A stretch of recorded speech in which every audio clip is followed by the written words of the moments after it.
Ya, Assalamualaikum warahmatullahi wabarakatuh. Hari ini kita akan membahas tentang teori produksi. Ya, lanjutan dari materi kemarin tentang elastisitas. Baik, langsung saja saya akan menjelaskannya secara singkat. Pastinya Anda semua sudah paham sebagai mahasiswa manajemen ya, apa itu bisnis ya. Bisnis adalah kegiatan memproduksi barang dan jasa untuk memuaskan konsumen dan pihak terkait atau stakeholder dalam rangka mencari laba ya. Di sini ada tujuan dari bisnis, yaitu adalah untuk mendapatkan atau menghasilkan laba. Nah, selain laba juga ada 3 kemungkinan bisnis gitu ya. Ada resikonya juga, selain mendapatkan laba bisa juga impas ya, BEP atau juga rugi. Nah, selanjutnya ketika produktivitas perusahaan tinggi ya, maka harapannya akan mendapatkan pendapatan juga yang tinggi. Kalau pendapatannya sudah tinggi, harapannya kemudian semakin efisien proses produksi, karena pendapatan tinggi mungkin bisa beli mesin, lebih mempermudah proses produksi, semakin efisien maka semakin rendah biaya yang perlukan. Nah, maka akan memperbesar, tadi tujuan utama dari sebuah bisnis adalah laba. Nah, bisnis harus selalu diawali dengan perencanaan agar dapat diperhitungkan segala kemungkinan yang akan terjadi.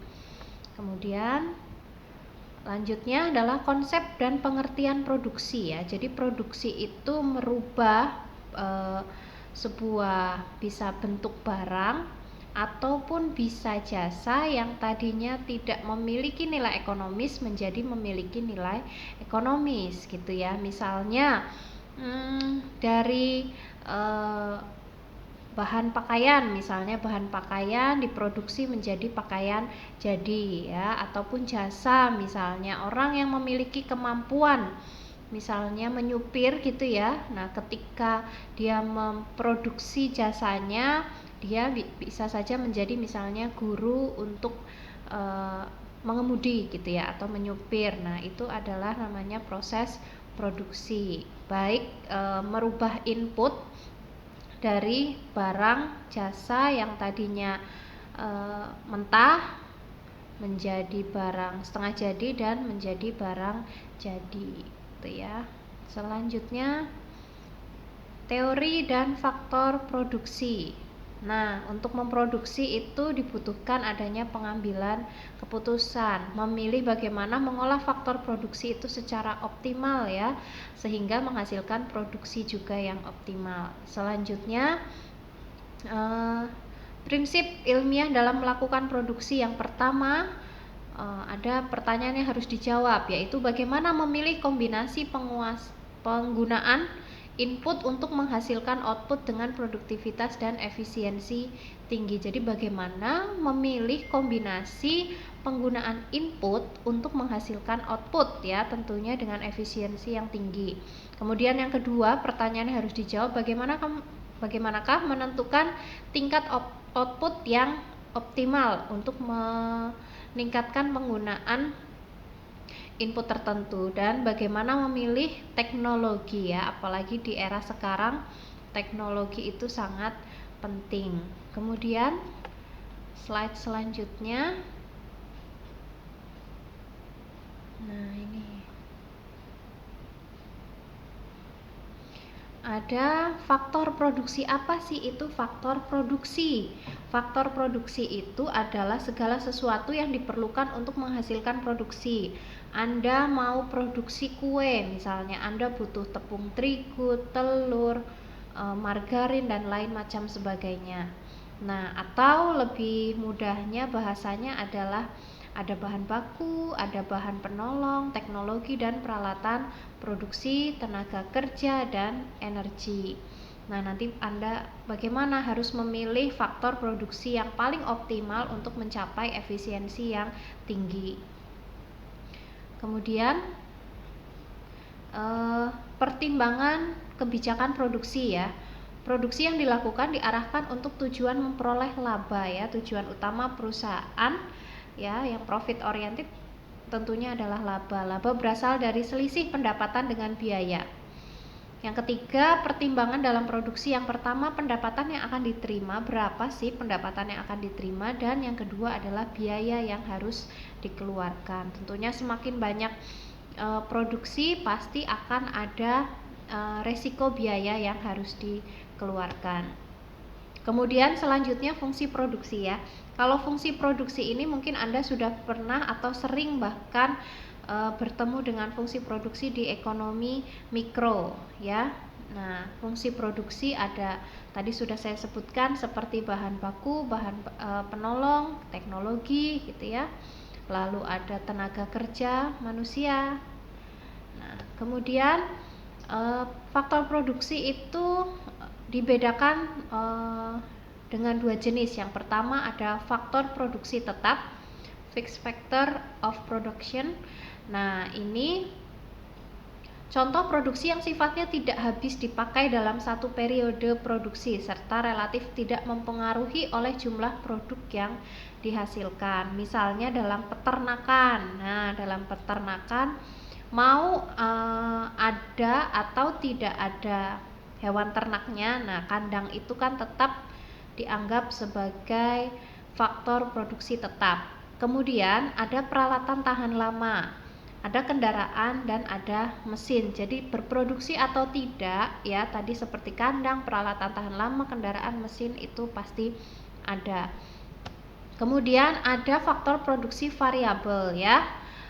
Faktor produksi variabel itu yang sifatnya habis dipakai. Nah, kira-kira apa barang yang habis dipakai untuk produksi? Tentunya ada bahan baku ya. Kalau dalam peternakan ada pakan, berarti kalau semakin banyak jumlah ternaknya berarti pakannya juga semakin banyak. Nah, ada juga bahan bakar dan lain-lain.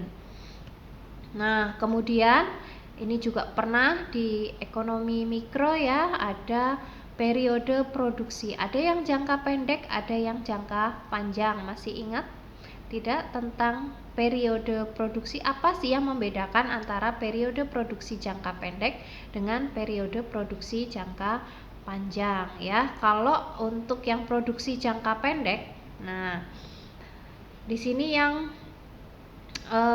masa atau periode produksi di mana ada satu atau beberapa jenis input yang penggunaannya tetap. Jadi yang berlaku selama teknologi dan kapasitas produksi belum berubah, tidak ada inovasi dalam teknologi. Nah, jadi kalau yang jangka pendek yang berubah itu adalah hanya yang fixed input ya, atau faktor produksi yang tetap. Kalau yang produksi jangka panjang, long run, nah masa atau periode produksi di mana input produksi adalah variabel atau bisa berubah. Ya, ada inovasi dalam produksi. Nah, perubahan proses atau input produksi. Oke, sebentar. Nah, saya lanjutkan. Jadi kalau yang produksi jangka panjang yang berubah tidak hanya jenis input yang tetap saja, tapi juga ke jenis input atau faktor produksi yang variabel. Nah, ini adalah skema proses produksi ya. Nah, ini ada ukuran produktivitas ya.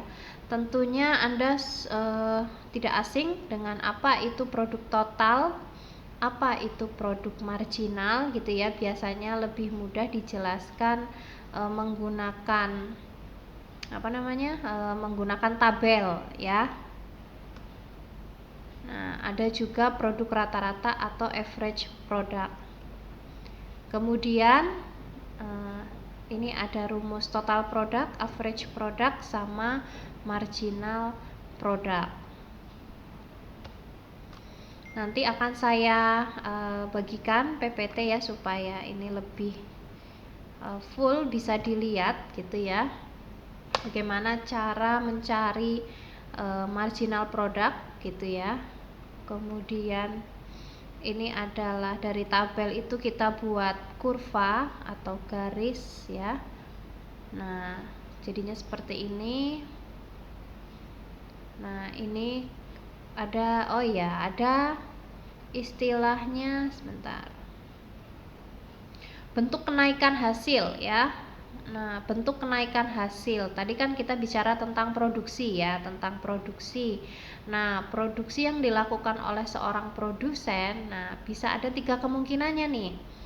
Ada kenaikan hasil tetap ya, atau ada juga kenaikan hasil yang meningkat, increasing, kalau yang tetap namanya konstan, atau sebaliknya gitu ya, justru kenaikan hasil tetapnya semakin berkurang atau decreasing ya. Kalau yang pertama kita bahas adalah kenaikan hasil tetap dulu. Nah, penambahan tiap satu satuan faktor produksi terus-menerus menyebabkan kenaikan hasil yang tetap. Nah, nanti saya share aja PPT-nya supaya ini bisa kelihatan ya. Kemudian, nah di sini ada kenaikan hasil yang bertambah, increasing ya, increasing. Jadi semakin ditambah faktor produksinya ya. Ada penambahan faktor produksi X gitu ya, menyebabkan produk Y itu akan semakin meningkat. Nah, di sini bisa dilihat gitu ya. Ada faktor produksi X1 di sini. Produk yang dihasilkan 10 tuh ya. Kemudian menambah faktor produksi X2. Di sini ada penambahan faktor produksi 1, tapi 1 ini ya dapat menghasilkan produk sebanyak 25. Maka delta Y ya, delta Y 25 dikurangi 10 ada kenaikan sebanyak 15. Begitu juga seterusnya. Nah, seperti ini gambar kurvanya. Kemudian ada yang hasilnya justru berkurang ya, decreasing return to scale. Berarti ini tanda bahwa produsen harus segera mengakhiri produksinya karena sudah tidak sehat ya, lama-lama menjadi minus. Nah, contohnya di sini ada penambahan faktor produksi 1 ke 2 ya. Ada penambahan faktor produksi 1 1 1 1. Kemudian produknya secara jumlah produksi mengalami peningkatan, tapi tidak cukup sampai di situ saja. Kita harus lihat juga dari penambahan produk marginalnya ya. Ternyata di sini semakin lama, nah ini mengalami penurunan.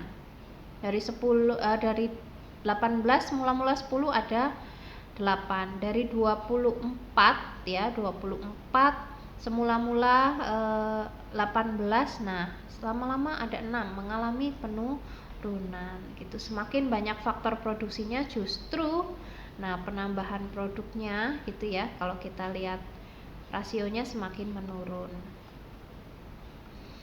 Nah, ini adalah kombinasi antara kenaikan hasil bertambah dengan kenaikan hasil yang berkurang. Nah, secara umum dapat dikatakan apabila penggunaan faktor produksi variabel relatif masih sedikit dipergunakan dibandingkan dengan penggunaan faktor produksi tetapnya, akan terjadi yang namanya increasing. Nah, tapi sebaliknya kalau penggunaan faktor produksi variabel tadi seperti bahan baku misalnya ya, bahan bakunya masih lebih besar dibandingkan dengan faktor produksi tetap, seperti tadi misalnya ada kandang gitu ya, maka akan terjadi kenaikan hasil yang semakin berkurang. Kandangnya tetap gitu ya jumlahnya, tapi pakannya bertambah banyak. Nah, lalu kemudian ada ya ini kenaikan hasil yang semakin berkurang, the law of diminishing return. Nah, dalam suatu proses produksi apabila secara berturut-turut ditambahkan satu satuan faktor produksi variabel pada faktor produksi tetap, pada tahap awal produksi total akan bertambah, terus bertambah gitu ya, seperti gambar gunung gitu ya, semakin lama akan semakin bertambah. Tapi pada satu titik tertentu ya, penambahan akan semakin berkurang, pada puncaknya lama kelamaan akan semakin berkurang. Nah, maka akan dicapai nilai negatif dan ini mengakibatkan pertambahan produksi total semakin kecil. Nah, maka akan memberikan hasil yang semakin berkurang ya, bisa dilihat di sini. Kemudian nah ini ya gambarnya seperti gunung. Nah, ini lama-lama pada satu titik tertentu maka jumlahnya akan berkurang ya, hasilnya akan berkurang. Nah, ini adalah pengertian kurva produk total, produk rata-rata, dan produk marginal. Nanti bisa dibaca. Nah, ini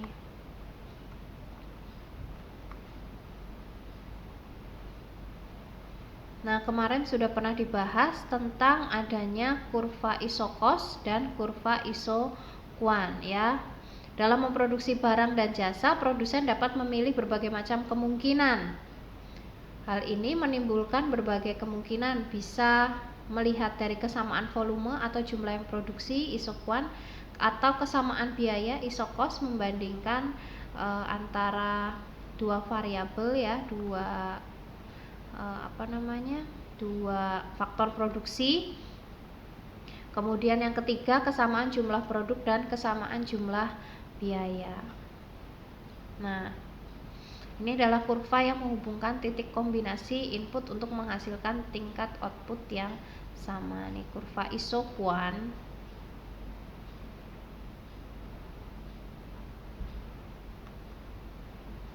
Nah, ini adalah kurva isokos ya, dimana Anda suruh milih ya, paling bagus kurva isokuan dan isokos itu berpotongan atau bersinggungan atau tidak sama sekali dua-duanya. Nah, yang paling betul adalah yang di titik E, dimana kurva isokos dan kurva isokuan itu saling bersinggungan, maka terjadi yang namanya keseimbangan produsen atau optimasi penggunaan input. Nah, ada yang namanya kelayakan dan perencanaan produksi ya. BEP adalah tingkat produksi minimal agar perusahaan tidak rugi. Jadi BEP itu break even point ya, nggak untung dan nggak rugi ya. Sebelum melakukan produksi perlu dianalisis yang pertama produksi, biaya, dan pendapatan. Nah, kalau kita mau cari total pendapatan, nah gimana caranya?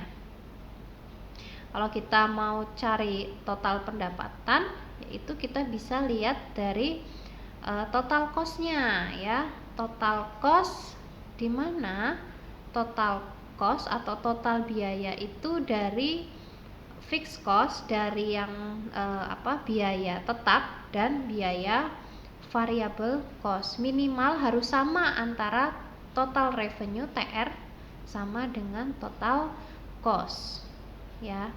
Jadi seimbang antara yang didapatkan dengan yang dikeluarkan itu jumlahnya sama. Nah, tentunya Anda sebagai produsen, pengusaha tidak akan puas sampai di situ ya, untuk hanya mendapatkan BEP. Tentunya Anda profit oriented, ingin mendapatkan keuntungan. Baik, cukup sampai di sini. Nanti kalau mau ada yang ditanyakan bisa kita diskusikan di grup ya setelah ini. Terima kasih. Wassalamualaikum warahmatullahi wabarakatuh.